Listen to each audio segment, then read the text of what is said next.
a motor vehicle? Yeah. Okay, so I require you to give me your details. If you don't, it is an arrestable offence. Right, but am I on the highway?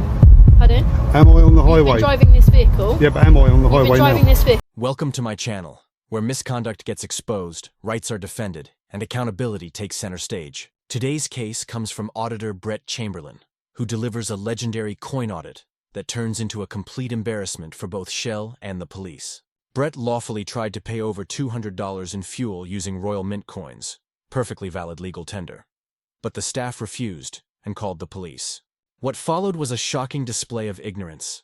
An officer arrived shouting private details, breaching protocol, and proving just how poorly trained she was. Despite the chaos, Brett remained calm, educated the officer on the law, and walked away with a clear win, even though his coins were never returned. Shell and the cops ended up humiliated. Before we dive deeper, a quick shout out to T and Stewart for supporting the channel by joining RTA Extra. In a world where freedom is constantly challenged and authority keeps overreaching, unity matters more than ever.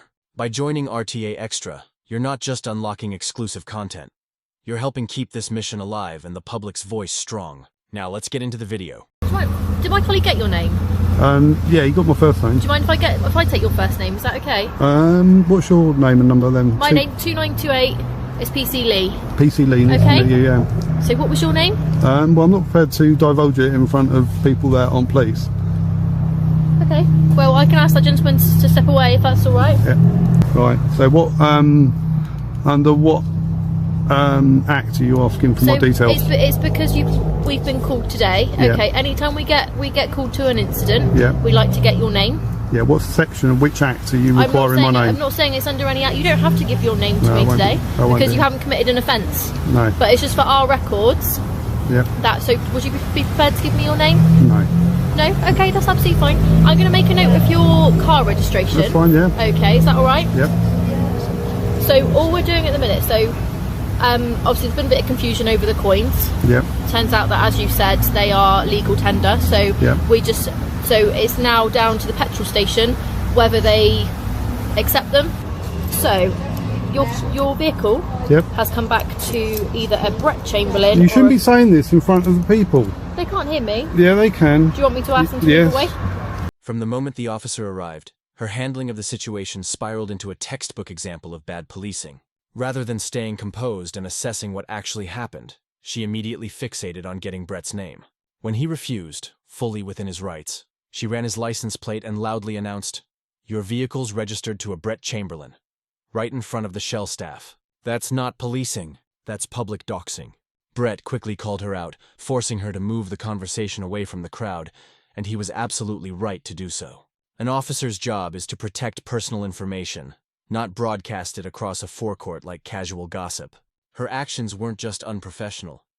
They showed a blatant disregard for data protection laws and the standards expected of any responsible police officer. You shouldn't divulge my personal details that you've got for Police National Computer. I wasn't divulging them to them. Well, you were. You were speaking loud enough voice that they would have heard. Well, they're not right, okay, go on then. So, a Brett Chamberlain? Right. What was your name? Which section, which act you requiring me to give my name? Road Traffic Act. You're driving a motor vehicle. Yeah. Okay, so I require you to give me your details. If you don't, it is an arrestable offence. Right, but am I on the highway? Pardon? Am I on the highway? You've been driving this vehicle. Yeah, but am I on the highway now? You've been driving this vehicle. But am I on the highway now? Can you just give me your details, please, and then we can get this sorted? Am I on the highway? So what yeah, but I'm asking a question. Am I on the highway? You're not on a highway right now, but you have been on a highway. Yeah, so you could have requested my details when I was on the highway, but now I'm not on the highway. You can't, can you?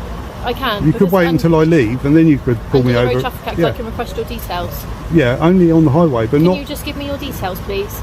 This is the point where the officer's grasp of the Road Traffic Act completely unravels. Just moments before, she clearly stated that no offense had been committed. Yet suddenly, she's trying to invoke traffic powers to demand Brett's details. The contradiction couldn't be more obvious. Under the Road Traffic Act, officers can only request driver information if a person is driving or in charge of a vehicle on a public highway at the time of an alleged offense. Brett, however, was parked on a private forecourt, placing the situation far outside the law's scope. What this really reveals is a total lack of proportionality and understanding of her authority. There was no crime, no threat, and no public disturbance. Yet she escalated the situation as if it were a serious investigation. A competent officer would have de-escalated, confirmed the facts with the store, and walked away. Look, this is all about rights, okay? Now, Yeah, I've got a absolutely. right not to give you my details unless I have committed an offence. Right, the Road Traffic Act it is referring to vehicles on the highway, not on private property. So, if you're saying that I have to give you my details under the Road Traffic Act and I'm not on a highway, then you're infringing on my rights. Do you think I should provide my details on private forecourt Yes, I believe you should. because of the Road Traffic Act? Yeah. Yeah, go on. Why is that then? Are you going to provide me No, your I'm details? just asking you these questions. I may well provide my details, but you have to articulate the law as to why. Under the Road Traffic Act. Yeah. Okay. You have used a highway to get here today, have you not? That's not the point, though, is it? You have used a highway to get here today. Under Yeah, the I Road have. Traffic Act. Yeah. Okay. I can ask you to give your details. So, in other words, you could knock on my front door. My car's on my drive.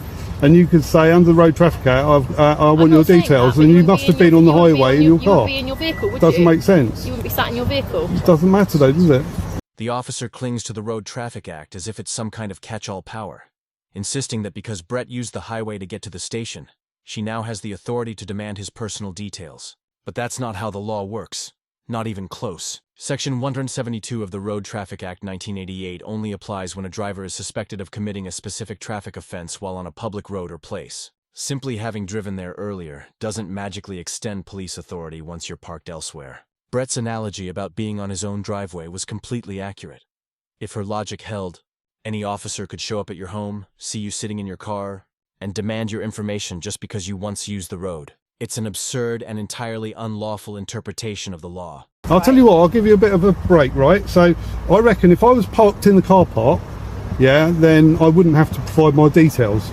But because there's a way in and a way out, that means in law, in case law, it's an extension of the highway.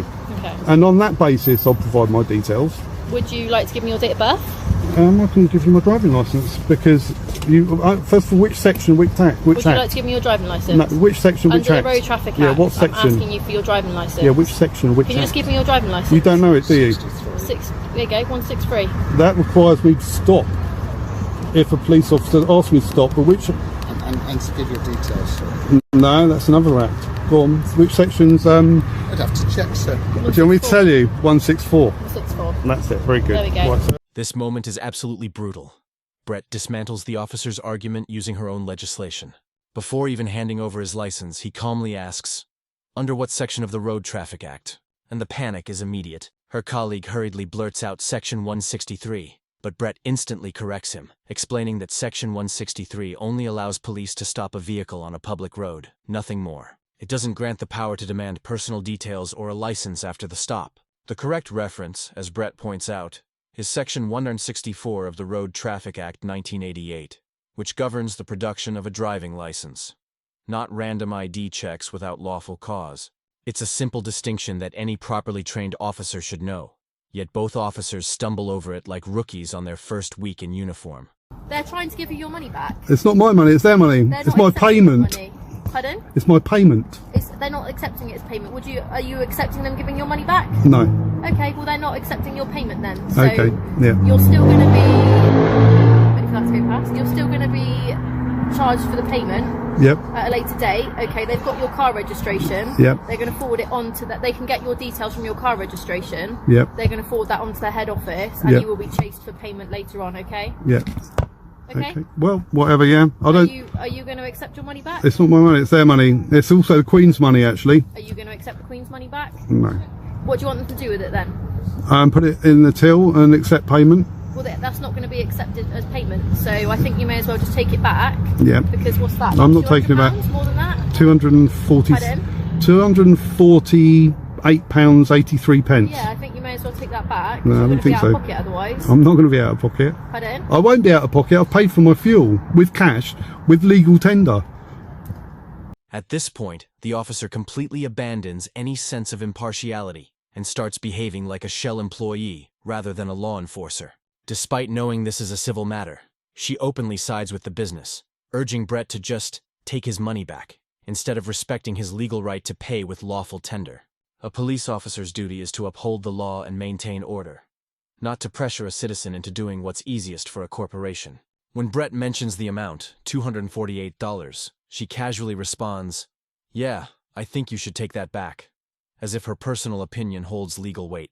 It's condescending, unprofessional, and shows a complete misunderstanding of her role's boundaries. In that moment, she stops being an officer of the law and becomes an enforcer of convenience. For the business, not for justice. All I'm doing is advising you, okay? Yeah. Like I say, this is a civil matter. Yeah. I can just give you advice to take the money back. Right. If you don't want to, fair enough. But just to let you know, they're going to raise it with their head office. Yeah. And their head office will be in touch, okay? Yeah, okay then. Is that okay? Yep. Have you got any further questions or not? No. They would like your details. Are you willing to give them your details? No, they're private. Pardon? They're private. Okay, that's fine. Okay, they've got my registration number, haven't they? They've got your registration, but it's just whether you wanted to comply with them and give them your details, okay? I'll let them know that you're not giving them your details, and what would you like them to do with the money?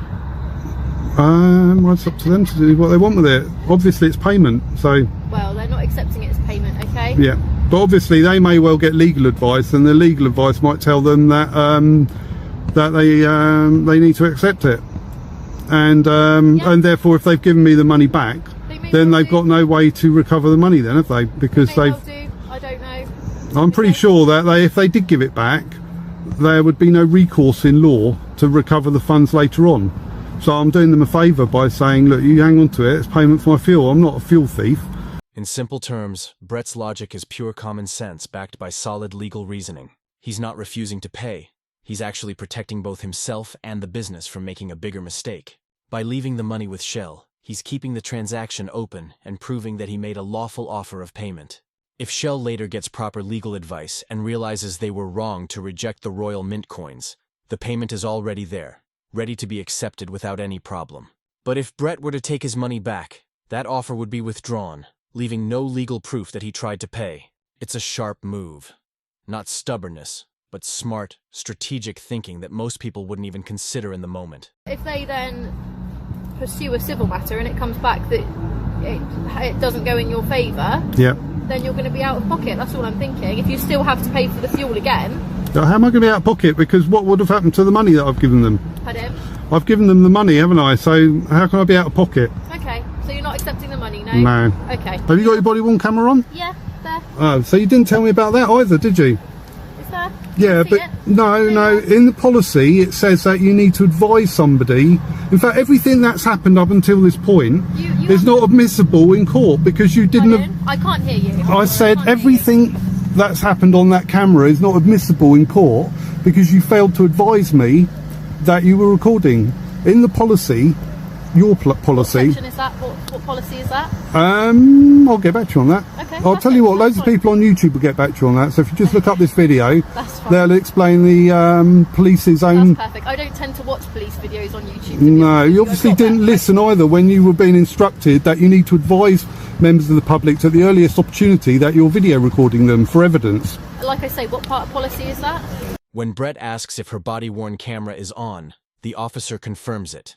But in doing so, she unknowingly exposes yet another mistake. According to College of Policing operational guidance, officers must clearly notify individuals as soon as recording begins unless there's a valid operational reason not to. She never did.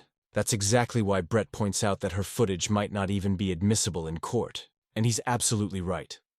Any evidence gathered without proper notification or compliance with recording policy can be challenged for procedural failure, especially when it undermines fairness or transparency in how the interaction was handled. Have you got any evidence bags in their car just for the money when CPR?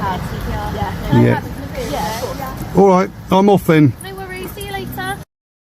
Brett ends this audit exactly how every auditor hopes to: calm, confident, and completely victorious. After all the arguments, threats, and displays of poor policing, he simply states that he's leaving because he's already won. He stood firm, never gave in to pressure, and paid with his Royal Mint coins, exactly as the law allows. In the comments under his video, Brett later confirmed he never heard from Shell again, and that silence says it all. It almost certainly means the company took legal advice and quietly accepted his payment, knowing they didn't have a case. This wasn't just a win for Brett.